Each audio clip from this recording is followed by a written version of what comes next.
ओम विष्णवे नमः। ओम सरस्वती नमः। मैं हूँ स्वामी ब्रजेशानंद। हमारे YouTube चैनल में आपका स्वागत है। आज मैं अविद्वानों द्वारा कही हुई भ्रांतिपूर्ण बातों को और विद्वानों द्वारा या महर्षियों द्वारा कही गई सत्य बातों का प्रतिपादन करूँगा। तो जब इतिहास लिखा जाता है, इतिहास कोई भी मनुष्य हो उसके जन्म के पश्चात ही लिखा जाता है, न कि पूर्व। लेकिन बहुत से लोगों ने भ्रांतियाँ फैला रखी है कि राम जन्म पीछे को भयऊ वाल्मीकि पहले लिख दें, जो कि पूरी तरह निराधार है, अप्रमाण है। मेरे पास वाल्मीकि रामायण है और इसका बालकांडम प्रथम सर्ग के दूसरे मंत्र में देवर्षि नारद से वाल्मीकि पूछते हैं कि मुने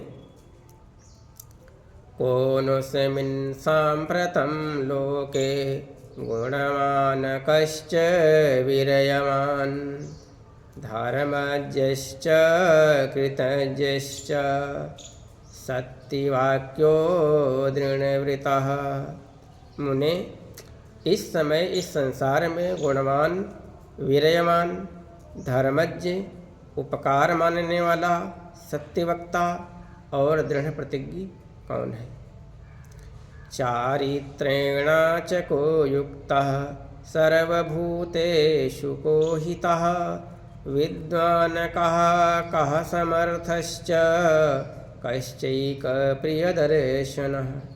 सदाचार से युक्त, समस्त प्राणियों का हित साधक, विद्वान, सामर्थ्यशाली और एकमात्र प्रियदर्शन पुरुष कौन है?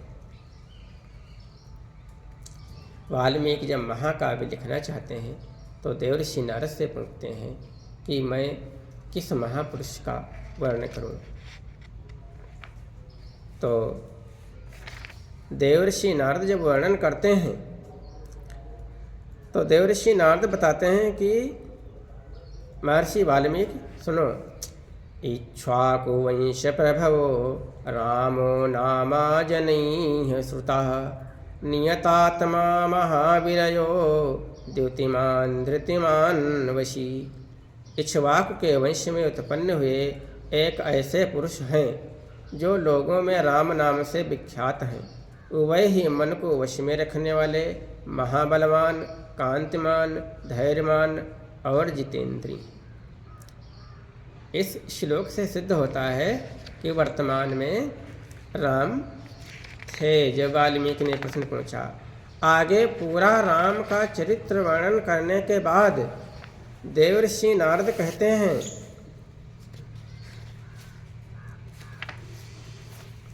कि नंदिग्रामे जटां हित्वा भ्रातृभिः सहितो नघः रामः सीतामनुप्राप्य राज्यं पुनर्वाप्तवान्।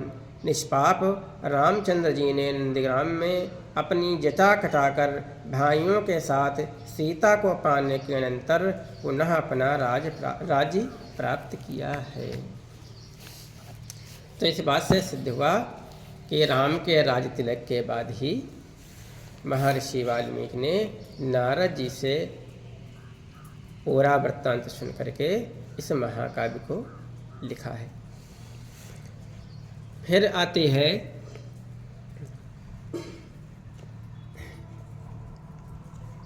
वाल्मीकि के बारे में जो भ्रांतियाँ हैं।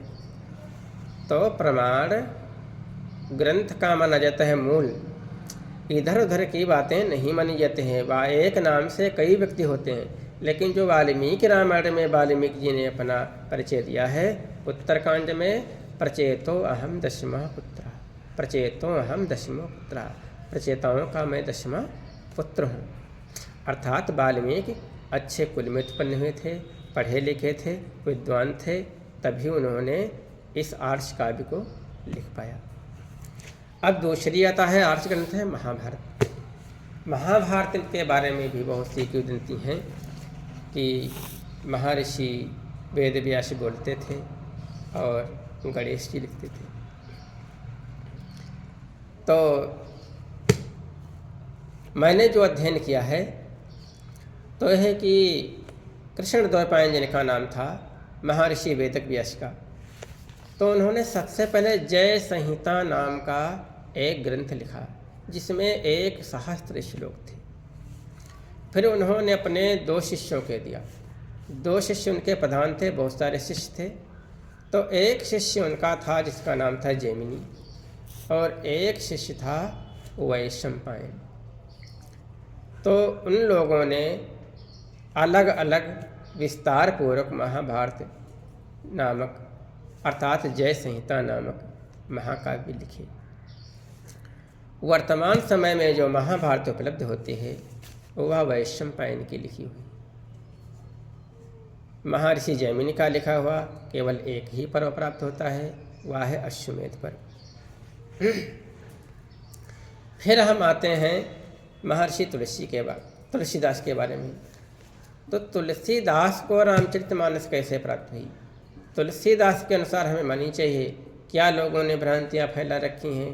कोई कुछ कहता है हनुमान जी ने बोला तब तुलसीदास ने लिखा, कोई कहता है हनुमान जी ने ही लिखा। तो तुलसीदास अपने रामचरितमानस में कहते हैं, रचि महेश मानस निज राखा, पाई सुसामऊ शिवासन भाखा। मानस का अर्थ होता है मन से उत्पन्न। तो शिव जी ने इस रामचरित को रचना करके अपने मन में रखा था और समय पा करके उन्होंने पार्वती से कहा, सोई शिव काग भुषुंडी दीन्हा, राम भगत अधिकारी चिन्हा। तेहि सन जाग बलिक पुनि पावा, तिन पुनि भरद्वाज प्रति गावा। ते श्रोताबक तादम शीला, ते श्रोताबक तादम शीला। समदर्शी जा नहीं हरि लीला, जानहि तीनी काल निज ज्ञाना। करत लगत या मलक समाना।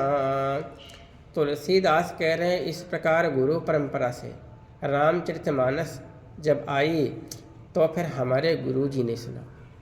तुलसीदास के गुरु का नाम था नरहरिदास। फिर उनसे तुलसीदास ने सुना। तुलसीदास ही कह रहे हैं बालकांड में, मैं निज गुरु सन सुनी, कथा सो कर खेत। समुझी नहीं तस बालपनी, तब यति रहूं ये चेत। तदपि कही गुरु बारहि बारा, समुझी परी कछु मति अनुसारा। भाषा बद्ध कर विमय सोई, मोरे मन प्रबोध जेहि होई। तुलसीदास कहते हैं तब मैं बालक था, इसलिए उस कथा को हमारे गुरुजी ने बार बार कहा। जैसी मेरी बालकपन की बुद्धि थी वैसा मैंने ग्रहण किया। अब मैं उसी को अपनी भाषा में कविता करके रचना करता हूँ। तो इस प्रकार तुलसीदास को जो रामचरितमानस थी वो क्रम बाई क्रम गुरु परंपरा से प्राप्त हुई और उन्होंने उसे एक ग्रंथ का पुस्तक का रूप दे दिया। ये केवल तुलसीदास की ही बात नहीं है, जो हमारे सबसे प्राचीनतम ग्रंथ हैं वेद, वह भी सुनी हुई परंपरा से प्राप्त हुई। इसलिए उनको श्रुति कहते हैं, अनुश्राविक कहते हैं। सबसे पहले वेदों को एक एक ऋषि ने सुना। ऋग्वेद को अग्नि ने सुना, यजुर्वेद को वायु ने सुना, सामवेद को आदित्य ने सुना, अथर्ववेद को अंगिरा ने सुना। ठीक, और इस सुनी हुई परंपरा से क्रम बाई क्रम चले। कालांतर में ऋषि वेदक व्यास ने इसको ग्रंथ का रूप प्रदान किया। तभी तो कोई कोई कहते हैं कि महर्षि वेदक व्यास ने वेदों को लिखा। इसका अभिप्राय ये नहीं है। जो वेदक व्यास के पिता, पितामह और प्रापितामह थे, वो फिर कैसे पढ़ते पढ़ाते और लिखते। इति सिद्धम। धन्यवाद। ओम।